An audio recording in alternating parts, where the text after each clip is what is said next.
ఈ యొక్క పరిశుద్ధమైన లెంట్ దినాలలో మనమందరం కూడా ప్రవేశించి ఈ యొక్క 3వ దినములో ఉన్నాము. ఈ 40 రోజుల కాలము కేవలము ఆహారాన్ని మానేయటం లేదా ఉపవాసం ఉండటం మాత్రమే కాదు, కానీ ఇది మన ఆత్మను శుద్ధి చేసుకునే సమయం. కొంతమంది కూడా 40 రోజులు కూడా చక్కటి ఫాస్టింగ్ ఉంటూ దేవునికి సమీపంగా ఉండటానికి మనము ఆత్మానుసారంగా సిద్ధపడుతున్నాం. కాబట్టి యేసుక్రీస్తు ప్రభుల వారు కూడా తన పరిచర్యను ప్రారంభించక ముందు అరణ్యంలో ఏ విధంగా శోధింపబడ్డారో, ఏ విధంగా ఆ శోధనను జయించారో ధ్యానించడం ద్వారా మన వ్యక్తిగత జీవితాల్లోని బలహీనతను మనం కూడా ఎలా జయించాలో నేర్చుకుందాం. మనము బతుకమ్మవారం రోజున పశ్చాత్తాపం గురించి మనము తెలుసుకొని ఉన్నాము. 2వ దినమున అనగా నిన్న దినమున మనము దేవుడు మెచ్చే ఉపవాసం గురించి మనము తెలుసుకున్నాం. అయితే యేసుక్రీస్తు ప్రభుల వారు కూడా 40 రోజులు ఉపవాసం ఉండి ఉన్నారు. ఆయన కూడా శోధన వచ్చినప్పుడు ఆయన జయించారు. కాబట్టి మనం కూడా ఎటువంటి శోధనలు వచ్చినప్పటికీ కూడా మనం ఏ విధంగా మనం జయించాలో ఆ శోధనను ఈ యొక్క లేఖన భాగం ద్వారా మనము తెలుసుకుందాం. శోధన అనేది మనల్ని పడగొట్టడానికి వచ్చే ఉచ్చు మాత్రమే. మనము దేవుని వాక్యంతో దాన్ని ఎదుర్కొంటే అది మన ఆత్మీయ ఎదుగుదలకు ఒక మెట్టుగా మారుతుంది. ఈరోజు మనము శోధనపై జయం, నాకు ఇవ్వబడిన అంశం కూడా శోధనపై జయం అనే అంశం ద్వారా అపవాది తంత్రాలను ఎలా తిప్పికొట్టాలో వాక్యం నుండి మనం కొన్ని విషయాలు మనం క్లుప్తంగా తెలుసుకుందామండి. అందులో మొట్టమొదటిగా నెంబర్ 1, శోధన ఎప్పుడు వస్తుంది? యేసుక్రీస్తు ప్రభుల వారికి 40 రోజులు ఉపవాసం ఉన్న తర్వాత ఆయనకు శోధన వచ్చింది. అలాగే మనకు శోధనలు ఎప్పుడు వస్తాయో మనం కొన్ని విషయాలు తెలుసుకుందాం. మొట్టమొదటిగా శోధన ఎప్పుడు వస్తుంది? The timing of temptation. అపవాది మనపై ఎప్పుడు పడితే అప్పుడు దాడి చేయడండి. ఎప్పుడు పడితే అప్పుడు దాడి చేయడు. వాడు చాలా పక్కా ప్రణాళికతో, ఒక ప్లాన్తో వస్తూ ఉంటాడు. మనము బలహీనంగా ఉన్న సమయాలను ఎంచుకుంటాడు. ఎప్పుడు వీరు బలహీనంగా ఉంటారు, మనం స్పిరిచువల్గా ఎంత స్ట్రాంగ్ ఉంటామో అప్పుడు రారు. మనకు కొంచెం ప్రార్థన కానీ, సంఘాన్ని కానీ, వాక్యాన్ని కానీ నిర్లక్ష్యంగా చేసి కొంచెం ఆశమాషగా ఉండి బలహీనంగా ఉంటామో అటువంటి సమయాల్లోనే ఆ సాతానుడు ఎంచుకుంటాడు. యేసుక్రీస్తు ప్రభుల వారి జీవితంలో వచ్చిన ఈ శోధన సమయాన్ని బట్టి మనము కొన్ని కీలకమైన పాఠాలు నేర్చుకోవచ్చు. శోధన ఎప్పుడు వస్తుందంటే ఆత్మీయ విజయాల తర్వాత, ఆఫ్టర్ స్పిరిచువల్ హైట్స్. ఆత్మీయ విజయాల తర్వాత యేసుక్రీస్తు ప్రభుల వారు బాప్తిసం పొంది తండ్రి ద్వారా సాక్ష్యం పొందిన వెంటనే ఆయన అరణ్యమునకు వెళ్ళారు. ఒకసారి కొరింథీయులకు రాసిన మొదటి పత్రిక 10వ అధ్యాయము 12వ వచనం చూసినట్లయితే, కొరింథీయులకు రాసిన మొదటి పత్రిక 10వ అధ్యాయము 12వ వచనం, తాను నిలుచుతున్నానని తలంచుకున్నవాడు పడకుండానట్టు జాగ్రత్తగా చూసుకొనవలెను. Thank you madam. తాను నిలుచుచున్నానని తలంచుకున్నవాడు పడకుండా జాగ్రత్తగా చూసుకొనవలెను.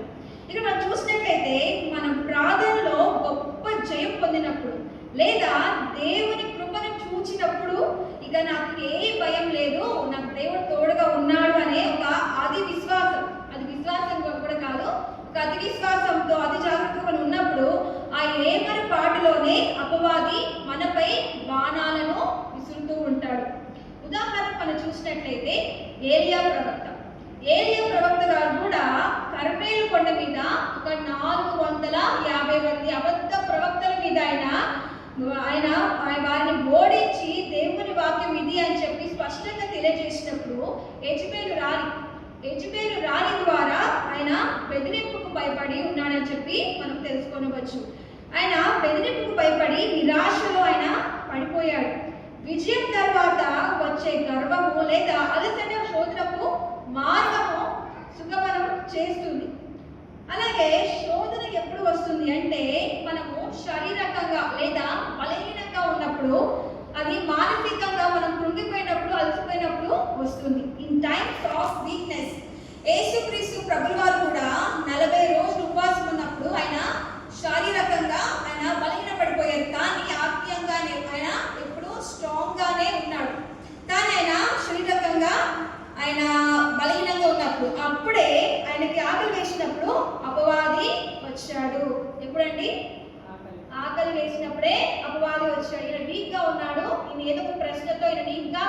మార్చాలి, ఏదో ఒక పాయింట్ దొరికింది అని చెప్పేసి అపవాది చూస్తూ ఉన్నాడు. పేతురు రాసిన మొదటి పత్రిక 5వ అధ్యాయము 8వ వచనంలో చూసినట్లయితే, పేతురు రాసిన మొదటి పత్రిక 5వ అధ్యాయము 8వ వచనం, నిబ్బరమైన బుద్ధి గలవారై మెలకువగా ఉండుడి. మీ విరోధి అయిన అపవాది గర్జించు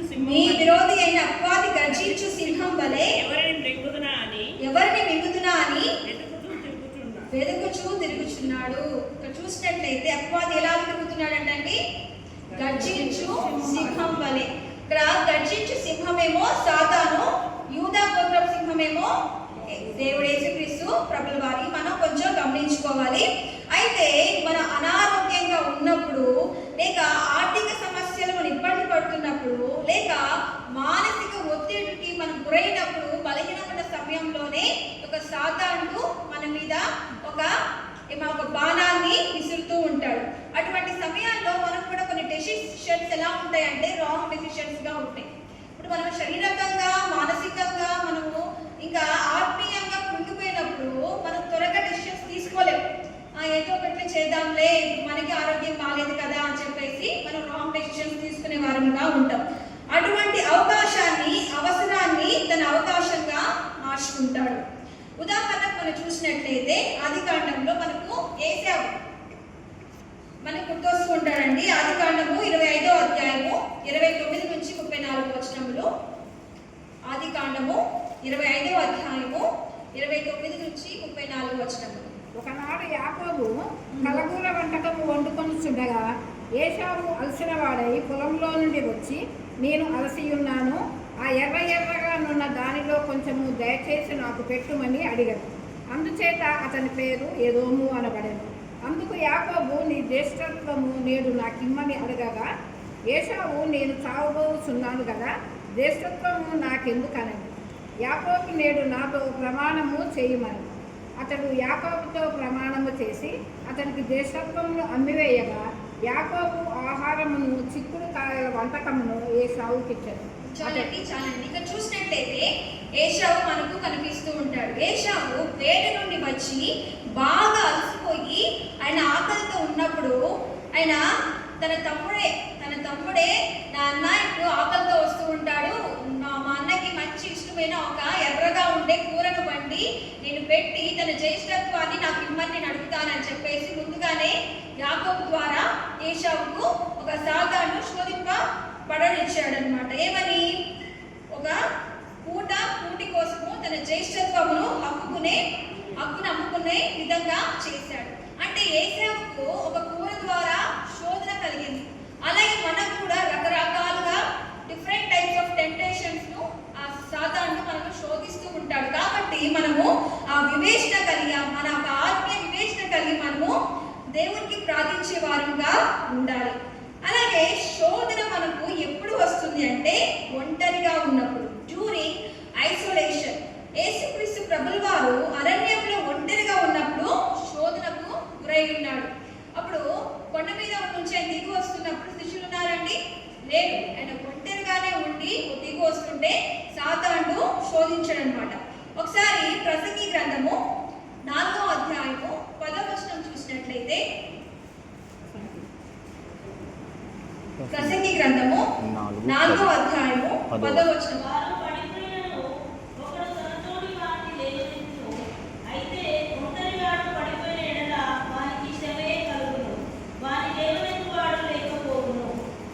చాలండి. Thank you. చూసినట్లయితే వారు పడిపోయినను ఒకడు తన తోటి వారిని లేవనెత్తును. అయితే ఒంటరిగా ఉన్నవాడు పడిపోయిన ఎడల వానికి శ్రమ, వాని లేవనెత్తుటకు రెండవ వాడు లేడు. అంటే ఒంటరిగా ఉండి పడువానికి శ్రమ అని దేవుని లేఖన భాగము సెలవిస్తుంది. వాని లేవనెత్తువాడు లేకపోవును. మనము క్రైస్తవ సహవాసానికి గురైనప్పుడు, సంఘానికి, సంఘ ఆరాధనకు మనం దూరమైనప్పుడు, ఒంటరి ఆలోచనతో గడుపుతున్నప్పుడు అపవాది మన మనస్సులో తప్పుడు ఆలోచనలను నాటడానికి అతనికి సులభం ఉంటుంది. ఎందుకంటే ఒక సహవాసంలో ఉంటే మనము కలిసి ప్రార్థిస్తాము, కలిసి వాక్యం వింటాము, కలిసి వాక్యమును విశదీకరిస్తాము. అటువంటి సహవాసం లేక మన ఇంట్లోనే ఉంటే ఏదో ఒక ఆలోచనలకు మనము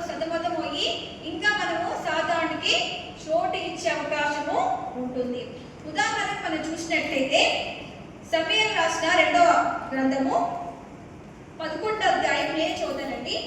1-4 వచనాలు మనం చూసినట్లయితే మనకు దావీదు మహారాజు మనకు కనిపిస్తూ ఉంటాడు. దావీదు రాజు తన సైన్యంతో కలిసి యుద్ధానికి వెళ్లకుండా మేడ మీద ఒంటరిగా అటు ఇటు తిరుగుతున్నప్పుడు పాపపు శోధనకు ఆయన గురై పడిపోతూ ఉంటాడనమాట. మనం చూసినట్లయితే కొరింథీయులకు రాసిన 1వ పత్రిక 10వ అధ్యాయం 13వ వచనంలో శోధన ఏ సమయంలో వచ్చినా దేవుడు మన శక్తికి మించిన శోధనను అనుమతించాడు. కాబట్టి ఇక చూసినట్లయితే శోధన రావటము మన చేతుల్లో లేదు, కానీ మెరుగుగా ఉండి మనము ప్రార్థించే వారంగా ఉండాలి. కాబట్టి ఆ సహవాసంలో మనం ఉన్నట్లయితే, సంఘాన్ని మనం ఉంచినట్లయితే, మన సహోదరులతో మనం కలిసి ఏకీభవించి ప్రార్థన చేసినట్లయితే మనం ఆ శోధన నుండి మనం తప్పించుకునే వారంగా ఉంటాము. అదేవిధంగా రెండవదిగా మనం చూసినట్లయితే నెంబర్ 2, ఇంతవరకు మనము శోధనలు ఎలా వస్తాయి అని చెప్పేసి మనం తెలుసుకొని ఉన్నాము. రెండవదిగా మనం చూసినట్లయితే అపవాది తంత్రం, గుర్తింపుపై దాడి. మనం ఎలా ఉన్నా కూడా సాధారణ ఒక ప్లాన్, ఒక ప్రణాళికను సిద్ధం చేసుకుంటూ ఉంటాడు. అది ఎలా అంటే మన గుర్తింపుపై ఒక అటాక్ ఆన్ ఐడెంటిటీ మీద ఆయన చేస్తూ ఉంటాడు అనమాట. వాడు అపవాది యేసు శక్తిని కాదు, ఆయన గుర్తింపును, ఐడెంటిటీని శోధించాడు. ఒకసారి మనము మత్తయి సువార్త 3వ వచనం మీరు చూసినట్లయితే మత్తయి సువార్త 4వ అధ్యాయం 3వ వచనం. ఆ శోధకుడు ఆయన యొద్దకు వచ్చి, నీవు దేవుని కుమారుడు అయితే ఈ రాళ్ళు రొట్టెలకునట్లు ఆజ్ఞాపించుమనెను. ఇక్కడ చూసినట్లయితే ఆ శోధకుడు ఆయన యొద్దకు వచ్చి, నీవు దేవుని కుమారుడవైతే, యేసుక్రీస్తు ప్రభుల వారు భూమి మీదకి వచ్చిందే ఆయన దేవుని కుమారుడుగా వచ్చాడు. అయితే ఈ సాధారణ కూడా నీవు దేవుని కుమారుడు అయితే ఈ రాళ్ళను రొట్టెలవనట్లు ఆజ్ఞాపించు. ఒక ఐడెంటిటీ, యేసుక్రీస్తు ప్రభు వారి యొక్క గుర్తింపును అది శోధిస్తూ ఉందన్నమాట. నువ్వు నిజంగా దేవుని కుమారుడు అయితే అని ఆయన వాడు అన్నాడు. ఇది కేవలము మాట వరుసకు అన్న పదము కాదు, కానీ దేవుడు అంతకు ముందే స్థిరపరిచిన సత్యాన్ని సందేహించేలా చేయటము వాడి ఉద్దేశం. దేవుని వాగ్దానాన్ని సవాలు చేయటం. దేవుడు ఏమంటున్నాడు? నా ప్రియ కుమారుడు అని ఆయన వాగ్దానం చేశాడు. అటువంటి మాటలను కూడా నువ్వు దేవుని ప్రియ కుమారుడు అయితే అని సందేహించడానికి ఆయన శోధిస్తున్నాడు అనమాట. యేసుక్రీస్తు ప్రభుల వారు బాప్తిసం పొందినప్పుడు ఈయన నా ప్రియ కుమారుడు అని దేవుడు చెప్పి ఉన్నాడు. కానీ అపవాది ఏమంటుంది? నీవు నిజంగా దేవుని కుమారుడు అయితే ఈ అరణ్యంలో ఆకులతో ఎందుకు ఉన్నావు అని ప్రశ్నిస్తున్నాడు. ఒకసారి ఆదికాండము 3వ అధ్యాయం 1వ వచనం చూసినట్లయితే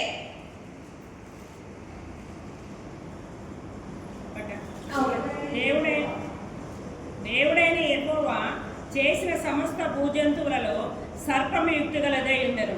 అది ఆ స్త్రీతో, ఇది నిజమా? ఈ తోట చెట్లలో దేని ఫలమునైనను మీరు తినకూడదని దేవుడు చెప్పానని అడిగాను. చాలండి. ఇక చూసినట్లయితే ఇది నిజమా అన్న మాట అంటే దేవుడు చెప్పిన మాటకే అవ్వకు ఒక ప్రశ్నను, ఒక అనుమానాన్ని కలిగిస్తుంది అనమాట. ఇక్కడ చూసినట్లయితే దేవుని వాగ్దానాలు సవాల్ చేయటము సాతాను శోధిస్తున్నాడు. ఆ విధంగా దేవుడు నిజంగా అలాగూ సెలవిచ్చెనా అని ఆనాడు ఏదైనా తోటలో అవ్వను ఎలాగైతే అనుమానంతో పడేశాడో ఇక్కడ యేసుక్రీస్తు ప్రభుల వారిని కూడా అలాగే శోధించాడు. పరిస్థితులను బట్టి దేవుని ప్రేమను అంచనా వేయడం. మన కష్టాల్లో ఉన్నప్పుడు దేవుడు నన్ను ప్రేమిస్తే నాకెందుకు ఈ బాధలు, నాకెందుకు ఈ అనారోగ్యాలు, నాకెందుకు ఇవన్నీ ఆర్థిక పరిస్థితులు, నాకెందుకు ఈ కష్టాలు, మేము నిజంగానే దేవుడు ప్రార్థిస్తున్నాం కదా, ప్రతిదినము సంఘంలోనే మా సమయాన్ని మేము గడుపుతున్నాం కదా అని చెప్పేసి మనకే ఒక డౌట్ క్రియేట్ చేస్తూ ఉంటుంది అన్నమాట ఒక సాతానుడు. అయితే మనం అనుకునేలా చేసినట్టు మనం ఎంత బలహీనంగా ఉన్నామో, ఎంత స్పిరిచువల్ లైఫ్లో ఎంత స్ట్రాంగ్గా ఉన్నా కూడా దేవుని బిడ్డలకే సమస్యలు కదండి. ఎందుకు? మనము ఎంత విశ్వాసంగా ఉంటే ఆ సాతాన్ని ఎక్కడి నుంచి అయినా సరే వాళ్ళని మనం బయటకు తీసుకురావాలి, దేవుని మార్గంలో వెళ్ళకూడదు, వీళ్ళు పరలోక రాజ్యాన్ని సంపాదించుకోకూడదు అని చెప్పేసి ఏదో ఒక కష్టాలు, సమస్యలు, నిందలు, అవమానాలతో మనం బయటికి లాగాలని చెప్పి ఇంకా మనం కృంగదీయాలని చెప్పేసి వాడు ఏదో ఒక ప్లాన్ వేస్తూ ఉంటాడనమాట. కొన్ని సందర్భాలు మనం కూడా ఫాస్టింగ్ ప్రేయర్స్ కానీ మనం ఒంటరిగా ప్రార్థించినప్పుడు కూడా కానీ మనం అనుకుంటాం, ప్రభువా ఎన్నిసార్లు నీకు ఒక అంశం మీద ఎన్నిసార్లు ప్రార్థించుంటాను తండ్రి, కానీ నెలలు సంవత్సరాలు గడిచిపోతున్నాయి, కానీ నా విషయంలో నా జీవితంలో నా కుటుంబంలో ఆ కార్యం జరగట్లేదు, నెరవేరట్లేదు ప్రభువా, నిజంగా నా ప్రార్థన ఆలకిస్తున్నావా అని చెప్పి విశ్వాసాన్ని మనమే, ఆర్థడాక్స్ క్రిస్టియన్స్ అని మనమే, దేవుని యొక్క కార్యాలను చూసిన మనమే ఒక ప్రశ్న, ఒక సందేహాన్ని మనం గురవుతూ ఉంటాం. అటువంటి ప్లాన్నే ఆ సాతానుడు మన మీద వేస్తూ ఉంటాడు. ఏ విధంగా? మనమే మన నోటితో ప్రార్థించే నోటితోనే ఆ దేవుణ్ణి ప్రశ్న వేసే విధంగా, అవమానించే విధంగా సాతానుడు చేస్తూ ఉంటాడు. ఇంకా చూడాలంటే ఇక్కడ ఏవు గురించి, ఏవు గ్రంథంలో ఏవు చూసినట్లయితే మనకి ఏవు ఎంత యథార్థవంతుడో, న్యాయవంతుడో, చెడుతనం విసర్జించి అటువంటి వాడు భూమి మీద లేడు అని చెప్పి దేవుని వాక్యమే సెలవిస్తుంది. అటువంటి యోగు కూడా ఎన్నో కష్టాలు, శ్రమలు వచ్చాయి.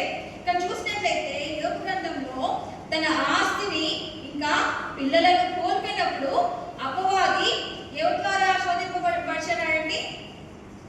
యోగు భార్య ద్వారా కదా. ఆ సమస్య శోధన ఎవరి వల్ల కాదు, ఒకసారి మన నైబర్స్ వల్ల, మన ఇంట్లో వాళ్ళ వల్ల, మనతో రోజు మాట్లాడించే వారి ద్వారానే సాతానుడు శోధిస్తూ ఉంటాడు. ఎందుకంటే మనం ఇంకనూ కృంగిపోవాలని, ఇంకనూ మనం బలహీనం అవ్వాలని శోధిస్తూ ఉంటాడు.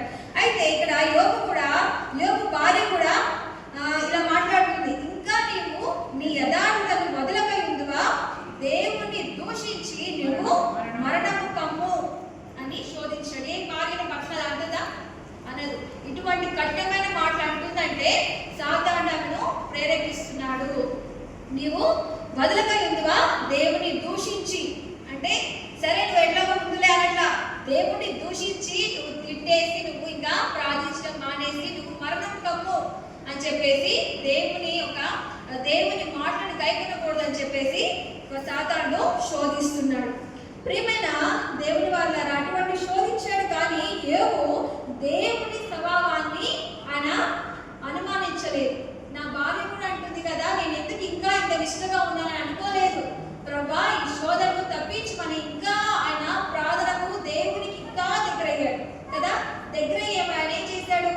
అంతకు రెట్టింపుగా రెండంతుల ఆశీర్వాదాన్ని ఆయన పొందుకున్నాడు. మళ్ళీ సంతానము, మళ్ళీ ఆస్తి, ఇంకా ఇంకా ఇంకా మంచి పేరును దేవుడి దగ్గర ఇంకా నిజాయితీని ఆయన సంపాదించినట్టుగా కూడా మనము చూస్తూ ఉంటున్నాం. కాబట్టి ప్రియమైన దేవుని వాళ్ళారా, మన పరిస్థితులు ఎలా ఉన్నా దేవుని వాక్యము మారదు. నిన్న నేడు రేపు నిరంతరము ఏకరీతిగా ఉన్న దేవుడు. కాబట్టి మనం ఒక్కొక్కసారి ఈ వాక్యాన్ని చదువుతూ వాక్యాన్ని నిజంగా జరిగిద్దా, వాళ్ళు సాక్ష్యాలు చెప్తున్నారు, వీళ్ళు సాక్ష్యాలు చెప్తున్నారు, కానీ మాకు ఇప్పుడు జరుగుతుంది, వాళ్ళు చెప్పేయని ముట్టి మాట్లాడేమో అని ప్రార్థించే నోటి కూడా మనం అనుకుంటాం. కానీ అటువంటి తలంపు సాతానుడు మనకు పెడుతున్నాడు.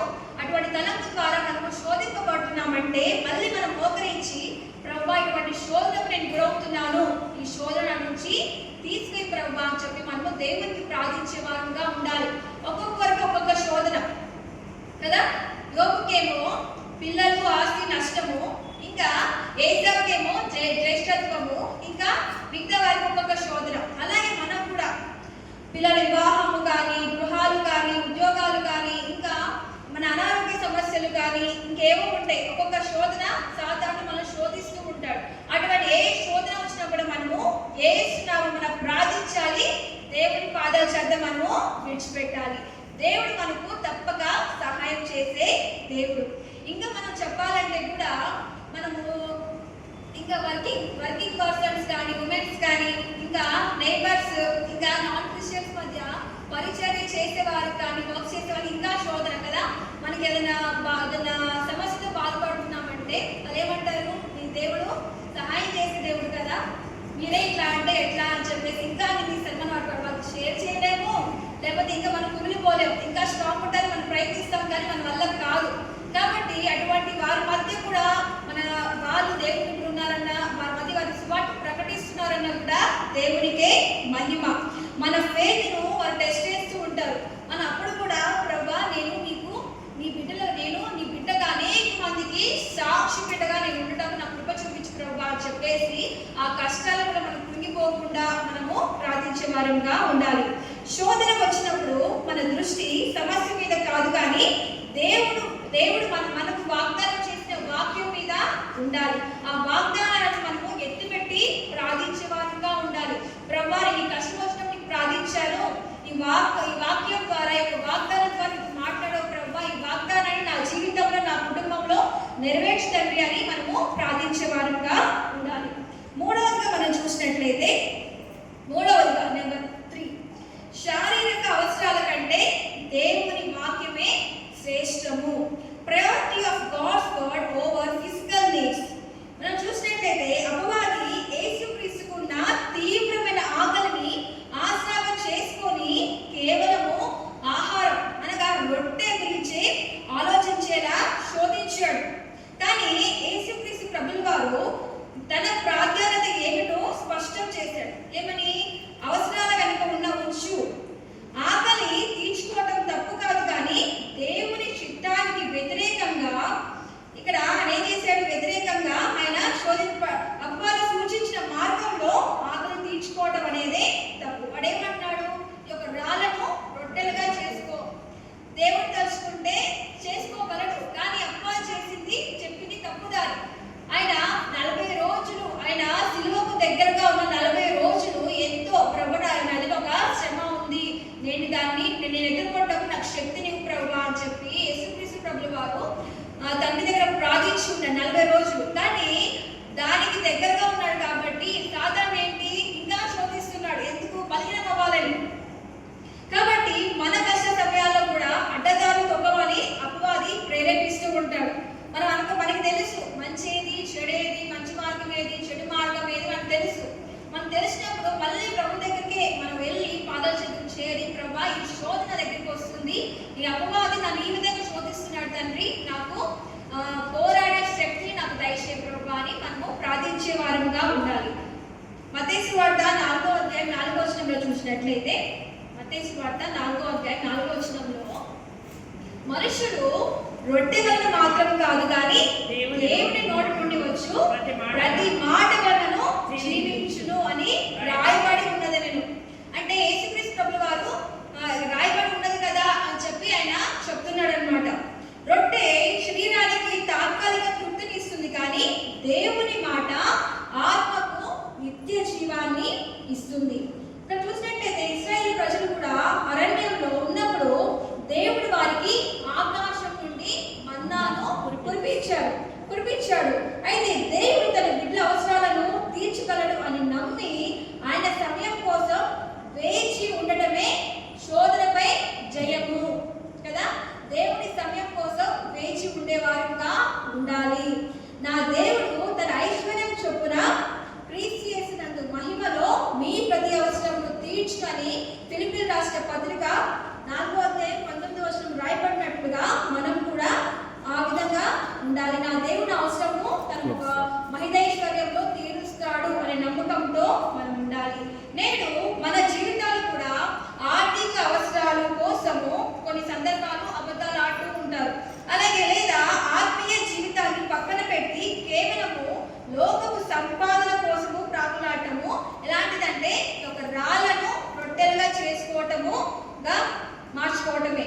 మన భౌతిక అవసరాల కంటే దేవుని చిత్తానికి మన జీవితంలో ప్రథమ స్థానమును మనము ఇవ్వాలి. ఎందుకంటే మనం ఫర్ ఎగ్జాంపుల్ కూడా దేవుడు మనం ఎన్ని రోజులు దయచేశాడండి? 7 రోజులు ఇచ్చాడు. 7 రోజులు ఒక రోజు ఆదివారాన్ని మనం దేవునికి కేటాయిస్తున్నాం కదా. సంఘంగా, కుటుంబంగా మనం అందరం కూడా దేవుణ్ణి ఆరాధిస్తున్నాం. అలా మనం మన జీవితంలో మనం మొదటి వారాన్ని, మొదటి రోజుని మనం దేవుడికి ఇస్తున్నాం. కాబట్టి అలాగే మన జీవితంలో కూడా ప్రతి విధమైన అవసరం ఉన్న దేవుడు మనకు అవసరాన్ని తీర్చినా కూడా దేవుడికి మనము థ్యాంక్స్ చెప్పేవారుగా, వందనాలు చెప్పేవారుగా, మొదటి స్థానాన్ని దేవుడికి ఇచ్చేవారుగా ఉండాలి. ఇక్కడ మనం చూసినట్లయితే 4వదిగా ఇంతవరకు మనము శోధన గురించి మనం తెలుసుకొని ఉన్నాము. అయితే 4వదిగా శోధనపై విజయం సాధించడం ఎలా? శోధనపై విజయం సాధించడం ఎలా? చివరిగా నేను పూర్తి చేస్తానండి. How to overcome. శోధనపై జయము సాధించడం అనేది మన సొంత శక్తి మీదనో లేదా మన మనోబలం మీదనో ఆధారపడి ఉండదు.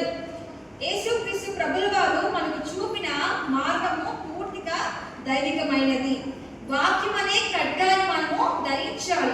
The sword of spirit. ఆయన ఏమంటున్నాడు? మనుషులు రొట్టె వల్ల మాత్రం కాదు కానీ దేవుడి నోటి నుండి వచ్చు ప్రతి మాట వలన జీవించని రాయబడి ఉన్నది కదా అని చెప్పి అపవాదికి చెప్తున్నాడు. అంటే ఏంటి అంటే, ఒకసారి ఎఫెసీయులకు రాసిన పత్రిక 6వ అధ్యాయము 17వ వచనంలో చూసినట్లయితే, ఎఫెసీయులకు రాసిన పత్రిక 6వ అధ్యాయము 17వ వచనం. మరియు రక్షణను శిరస్నానమును దేవుని వాక్యమును ఆత్మ ఖడ్గమును ధరించుకొనుడి.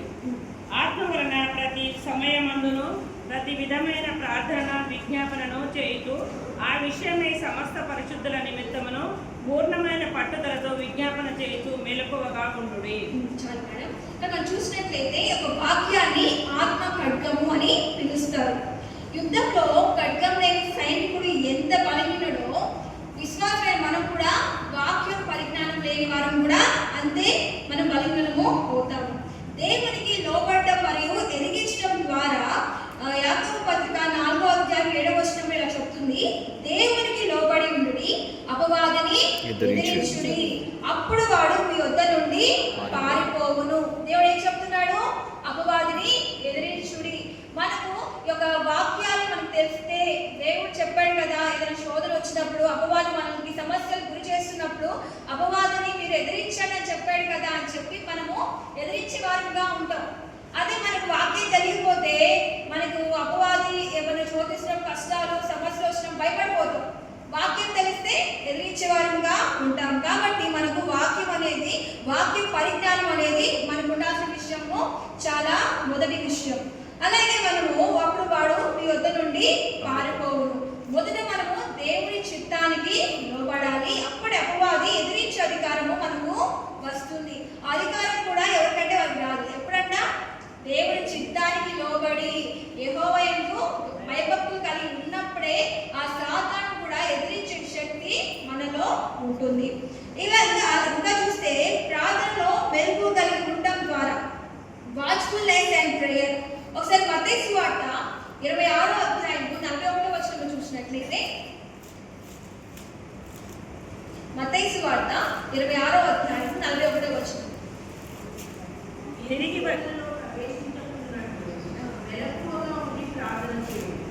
ఆత్మస్థితమే కానీ శరీరము బలహీనమని ప్రేమిస్తూ చెప్పి, మరణాలు ఎన్నో మనకు నా తండ్రి, నేను దీనిని త్రాగితేనే కానీ ఇది నా యొద్ద నుండి తొలగిపోవడం సాధ్యం కానియడలా. చాలండి. ఇక చూస్తే మెలకువ కలిగి ప్రార్థన చేయుడి. యేసుక్రీస్తు ప్రభుల వారు తన యొక్క శిష్యులతో మీరు శోధనలో ప్రవేశించుకున్నట్లు మెలకువగా ఉండి ప్రార్థన చేయుడి అని చెప్పారు. ప్రార్థన మనకు ఆధ్యాత్మిక కవచం లాంటిది. విజయానికి రహస్యము మనలో లేదు, కానీ మన రక్షకుడైన యేసుక్రీస్తు ప్రభుల వారిలో ఉంది. ఆయన శోధించబడి జయించారు కాబట్టి శోధించబడుతున్న మనం కూడా ఆయనకు ఖచ్చితంగా ఆయన మనకు సహాయం చేయగలరు. ఒకసారి చివరిగా యాకోబు రాసిన పత్రిక 1వ అధ్యాయము 17 నుంచి 14 వచనాలు చూసినట్లయితే, శోధన సహించువాడు ధన్యుడు, అతడు శోధనకు నిలిచిన వాడై ప్రభువు తను ప్రేమించు వారికి వాగ్దానం చేసిన జీవకిరీటము పొందును. దేవుడు కీడు విషయమై శోధింపబడలేడు, ఆయన ఎవరిని శోధింపడు కనుక ఎవరైనా శోధింపబడినప్పుడు నేను దేవుని చేత శోధింపబడుతున్నానని అనకూడదు. చాలండి. ఇక్కడ చూసినట్లయితే శోధన సహించువాడు ధన్యుడు, అతడు శోధనకు నిలిచిన వాడే ప్రభువు తనకు ప్రేమించు వారికి వాగ్దానం చేసిన జీవ కిరీటము పొందును. ఎట్లా? శోధన సహించువాడు ధన్యుడు అంట. అంటే వాడికి దేవుడు ఏం చేస్తాడంట? జీవ కిరీటాన్ని దేవుడు అనుగ్రహిస్తాడు. అంటే శోధనలు వచ్చినప్పుడు పారిపోయే వాడు కాదు, వాటిని సహించి నిలబడేవాడే ధన్యుడు. ఇక్కడ సహించడం అంటే ఓర్చుకోవడం మాత్రమే కాదు, కానీ దేవునిపై నమ్మకంతో నిలకడగా ఉండటము. ఇది ఒక పందెంలో, ఒక పరుగు పందెంలో గెలిచినప్పుడు ఒక కప్, ఒక ప్రైజ్ అయితే ఎట్లా ఇస్తారో అదే విధంగా మన శోధనను జయించినప్పుడు, వాటిని తట్టుకొని నిలబడినప్పుడు కూడా దేవుడు మనకు జీవ కిరీటాన్ని ఇస్తాడు. మనకు లోకపు ఆశ